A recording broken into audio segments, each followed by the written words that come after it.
What is going on, everyone? Mitesh here, and today we're going to be talking about what the cameras on the TCL 10 Pro are capable of in terms of video and photos. And since there are a ton of cameras to cover, we're just going to go ahead and dive right into it, talking about the front-facing camera. So what you're seeing right now is footage from the front-facing camera, which is a 24 megapixel sensor. It's being shot at 1080p 30 frames per second, and this is what it looks like. I'm just walking casually, and you guys could get an idea of what the stabilization looks like. There is no optical image stabilization, but there should be some hopefully stabilized footage you guys can see. One thing you may notice is the fact that the highlights up here are just completely blown out. So one thing I've found with the front-facing camera is that it just doesn't do dynamic range very well. Like, I'm glad I'm still pretty well lit, but yeah, other things it just cannot handle that well. So that is something to know about this. And then another thing is the fact that the field of view on this front-facing camera is very narrow. These days we're seeing a lot more wide-angle cameras with the front-facing, so you can get like group selfies and things like that. But here it's a very narrow angle, so right now I look a lot bigger because of the fact that there's a narrow angle lens on here. So that is something to know. So yeah, this is the kind of footage you guys can expect from the front-facing camera.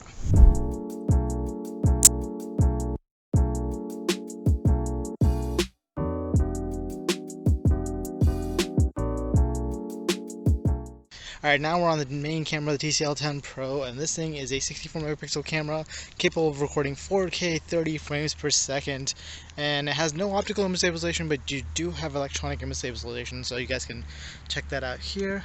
Check out these pretty flowers. Looking real nice.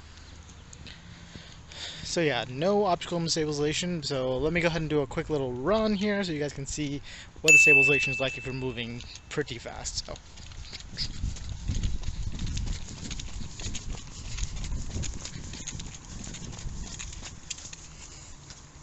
I should give you a good idea of what this camera is capable of in terms of video. You guys can see the colors on this thing really pop. And dynamic range is also really good with the main rear camera, unlike the front-facing camera. Alright, now we switch over to the ultra-wide lens, which is a 16 megapixel camera. Although this camera can only record at 1080p 30 frames per second. So that is a bit of a downgrade, even though it should be capable of doing 4K. It's not actually recording at 4K. The max resolution you have is 1080p. So this is what it looks like. Once again, no optical image stabilization, but since this lens is so wide, you really shouldn't have to worry about having stabilization. Everything should be more stable than it is before. So there you guys have it. Seems to be about the same dynamic range.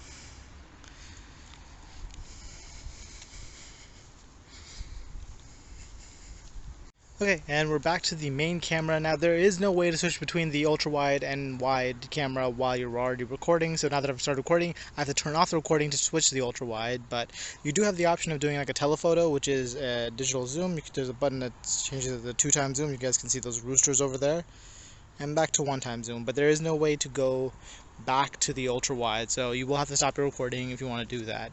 And you can, of course, take pictures while you're recording, although I found that those pictures usually turn out pretty bad, so I wouldn't recommend it. But if you want, you can always take pictures while you're recording. So if there's something interesting going on that you want to capture, just hit the little button and you can capture it. Next up, let's do a quick little autofocus test. So we're focusing away, focusing on the phone, away, on the phone, away. Yeah, autofocus seems to be pretty good, although it seems like at the edges has a hard time focusing, whereas on the center it focuses right away. Yeah, so try that again on this side. Nope, and then bam. So it seems like everything in center will definitely be in focus, whereas everything on the edges seems to prefer the background up to the right about there, right there. So something to note.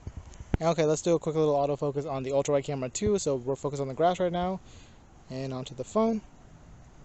Grass, phone, grass, phone. And I think this one is a little bit better in terms of where it focuses, so you can go to the sides and it'll still focus, so that's a little interesting. The 64 megapixel seems to have a hard time focusing when it's off to the sides, but this one seems to be fine. Okay, and the last mode that I want to talk about with this camera is the ultra low light video. So this is not it, this is actually with the regular main camera, but this is to give you an idea of how dark this hallway is right now. Now let me just turn on the flash so you guys can get a better look of what to expect here. So this is what the video looks like with flash, and now we're going to go ahead and turn on the ultra low light video mode.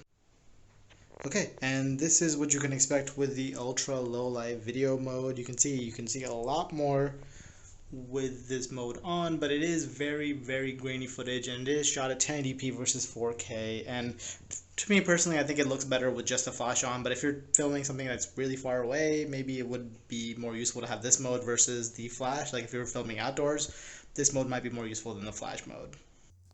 Alright, so moving on from video, let's talk about photos with this phone, and we'll start off by talking about the main 64 megapixel sensor. Now by default it takes 60 megapixel photos, and those photos generally tend to look pretty good in good lighting, though they are at times overexposed and very saturated, but that is the perfect kind of picture for posting to social media, so I think most people will be very happy with the images they get from the main camera. That is, at least while you have good lighting. However, when you have bad lighting, the camera does tend to suffer. The camera tries to produce a lot of noise and it results in very soft pictures.